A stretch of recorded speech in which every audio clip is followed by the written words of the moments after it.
Well, just a disclaimer, my voice has dropped a little bit since that video was made. Puberty finally hit me, and it only took about 25 years. All right, so first of all, a huge thank you to Jack.org for having me. Having the opportunity to be here is a huge honor for me, and I'm very excited to be sharing my story with you all. So let's get started. So hi, my name's Harry. Oh, sorry. All right, so hi, I'm Harrison Browne, and I was a professional ice hockey player in the National Women's Hockey League. And in typical hockey player fashion, I'm going to show you all one of my highlights.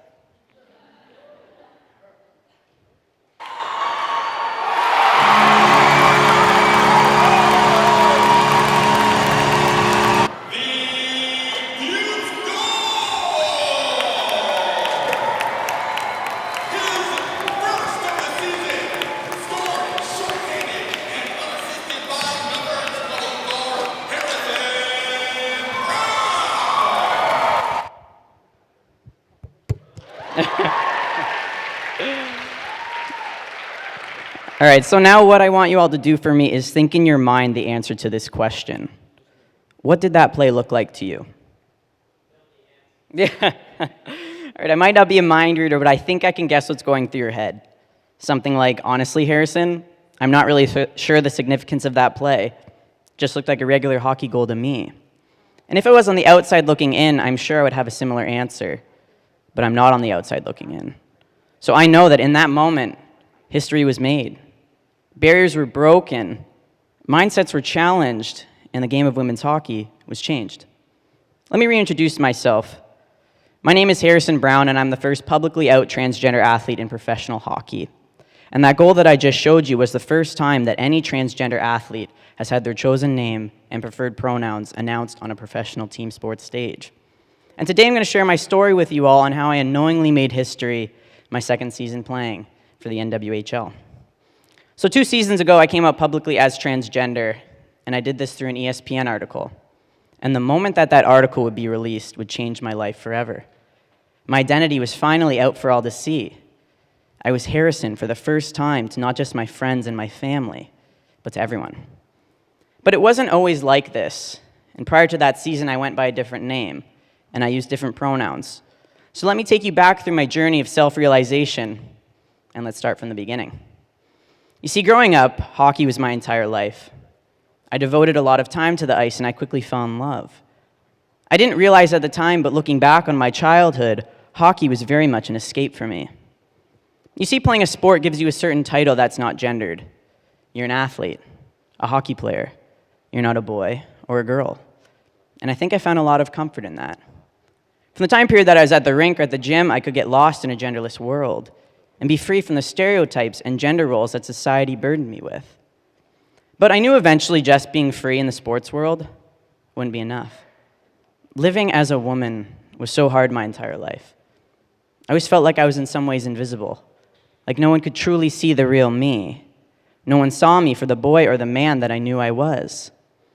And when I got to college and was able to live on my own for the first time and truly make my own decisions, that's when I knew I was meant to live my life as a man. So I started to come out to my teammates at the university, and they all had my back. They were my second family and really made it easy for me to live authentically, even if it was just in my hockey sphere. Together, my teammates and I, we tried out different masculine names to see which one would fit the best, and I slowly started to distance myself from my given name and go by male pronouns in my inner circle. I was essentially living a double life, where I'd be Harrison, the trans man, to my friends, family, and teammates.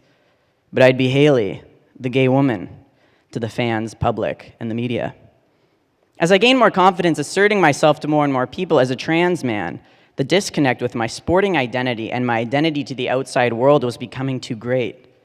It was weighing on my mind every time I would hear my birth name announced at the rink, see it on a roster, or read reports on me littered with female pronouns. It wasn't me. It was very conflicting to be an out transgender person while I almost felt trapped to lie about who I was by the sport I love so much. Hockey was once my place of freedom, and now it was posing as a cage where my gender identity had to fit into the women's side of the sport that I was playing. Now, I knew that I would not be able to compete as competitively if I simply switched to the male side. For one, the rules were different. And two, my size was simply something that I could not overlook when deciding whether or not to continue playing women's hockey after college. I was stuck at a crossroad where I had to choose to either continue playing the sport that I loved and don the title of professional athlete for the rest of my life, or start living in a body that aligned with who I was inside. Spoiler alert, I chose to keep playing hockey. But this decision was not made lightly, and I thought I could keep living my life the way that I had been, being myself in one aspect and being someone totally different in another. But the more that I would be misgendered, the less fulfilling my sport would become. Something needed to change. So after a year of playing with the NWHL, I made the decision to let the league's front office know about my identity. I requested to have my name changed on the roster from Haley to Harrison, and have male pronouns used when referring to me on the ice and in the press. And right off the jump, the league had my back, quickly made all the necessary steps, and then released my identity out for the world to see. Now, when I made the decision to come out publicly, I expected to have some backlash, but I knew that any of those viewpoints would have been out of ignorance, and that really had no impact on me. But what was pleasantly surprising was the amount of support that I actually would receive, and this support was extremely tangible. I was the fan vote into the NWHL All-Star Game, and I was also voted one of the fans' 3 stars of the season 2 years running. Those moments, I will never be able to express what they meant for me as a person to be embraced. And I can only imagine what having a transgender athlete supported and celebrated would mean for any young kid looking in, struggling with acceptance for who they are. They could look to my situation for a good, uplifting news story and not have their minds filled with the hate being broadcast daily. You see, being a symbol of hope was not something that I initially set out to be. I was only thinking of myself and what I need to do at the time to be the most authentic me. But what came out of living my truth and being so honest was more than I ever could have imagined. The most rewarding aspect of this past season was not winning a championship or anything to do with the media. It was hearing from other trans individuals, members of the LGBTQ community, parents of LGBTQ kids, and to hear them say that I was providing a source of strength for them and helping them deal with their own struggles. It was unbelievable. I was the person that I needed when I was younger. You see, by just being myself, I was saving and changing the lives of the vulnerable youth that needed it the most. I was blazing a trail that I didn't even know was there. I had no idea I was becoming the first of anything until a reporter asked me the question, how does it feel to be the first transgender athlete in professional team sports? And I remember my answer was, I had no idea I was becoming that, so I'm not sure how I feel. But by being the first of anything, guidelines must be implemented to make sure that your participation is included, and in some cases legal. Yes, I was the first transgender athlete in professional hockey, but hopefully there'll be more after me. And that was the mindset that the NWHL had when allowing me to identify with the gender identity that I needed to while still participating in their league. And thus the birth of yet another first, the first transgender policy in professional team sports, and I believe professional sports in general. If I had to choose a moment that was the proudest of my life so far, I would say that was it. Not only was I playing the sport that I loved as myself, I had just opened the door for other trans athletes to potentially play as well. I heard from so many trans individuals after the formation of this policy about their dreams to maybe one day play in the league themselves. It was overwhelming. You see, hearing from other trans people was so exciting for me. I didn't personally know many, so it was really nice to have something in common right off the bat with otherwise complete strangers. I could just feel the excitement that exuded from them sharing a little bit about their story with me, or sharing something as small as their chosen name with me. You see, for most people, a name is just something that's yours. It's so natural, and it's just part of your identity.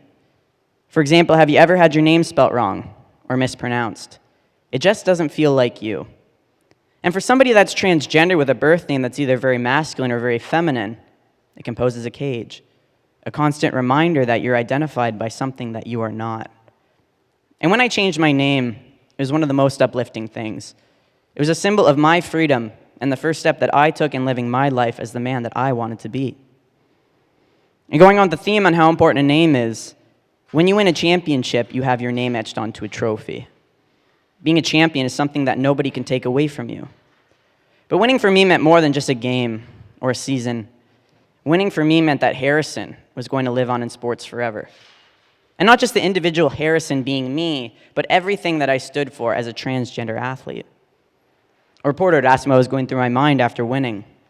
And I said, the thing that I'm thinking about the most is that Harrison Browne is going to be etched onto that trophy. And I'm glad that I really opened the door for somebody else to get their chosen name on that trophy one day. Women's hockey, from the moment that I came out to the moment that I had my name written in silver, was changed. And the sporting community really had to adapt their thinking and acceptance of trans people now that they had one in their world. You see, the NWHL sets a great example on how to properly accommodate an LGBTQ athlete. They understood the importance of language, the importance of listening to the needs of this said athlete, and they made sure that they didn't exclude anyone from participation. Yes, this league did create a policy, and that is amazing. But shouldn't it have been in place before? Shouldn't trans policies be required by every sport, at every level? It's no surprise that transgender people are out there, and we should be thought of proactively, not reactively. By being open myself, I'm hoping that trans policies are now going to become the norm, because I can guarantee that somebody has come before me and decided not to play the sport that they loved because they didn't feel included. And that's a shame. Sports teach so many life lessons, and the more that the sporting community can be progressive, the more that this can leak over into society. See, by coming out and being so public with my story, I'm helping the fight to have transgender people treated just like any other person. Because frankly, we are just like any other person. There is so much ignorance and fear out there that we can't afford to be silent, to hide. We need to be open, and we need to be proud. I'm so thankful for each and every one of you out there today. Whether you're part of the LGBTQ community or an ally, you are also important in the fight for equal rights. The fight that everyone, no matter their sexual orientation or gender identity, is free to be who they want to be, love who they want to love. It's up to us to learn from each other and learn something new about the community every day. You are all necessary in the battle that we fight. And I know that it's hard to stand up for yourself and others. Confrontation is never an easy thing to go through. It's oftentimes uncomfortable. But what comes out of pushing through your comfort zone is a beautiful and rewarding experience. I can tell you that I wouldn't have had to go through the majority of the confrontation in my life that I've had if I simply did what I was told to do by society. If I just followed these imaginary rules that I was a woman and I was meant to end up marrying a man. But I can also tell you that I would not truly be living. But it took me a long time to get to this point. I can remember being so angry inside that I had to be different, that I had to go through this. It'd be so much easier if I could just be normal. But what is normal? Why does it matter what hairstyle you have, clothes you wear, or whose hand you choose to hold? I'll let you in a little secret. It doesn't matter. The only thing that's holding you back from who you're meant to be is you. And the second I stopped worrying about what complete strangers would think if I cut my hair or shopped in the men's section, I became free. You see, it does not matter what anybody thinks of you as long as you're a good person and you're true to who you are. We only get one shot at this crazy thing we call life, and there is no better way to live it than as yourself. Each life and story is unique and important, and I thank each and every one of you for listening to mine and for also being true to your own. It's more important now than ever. Thank you.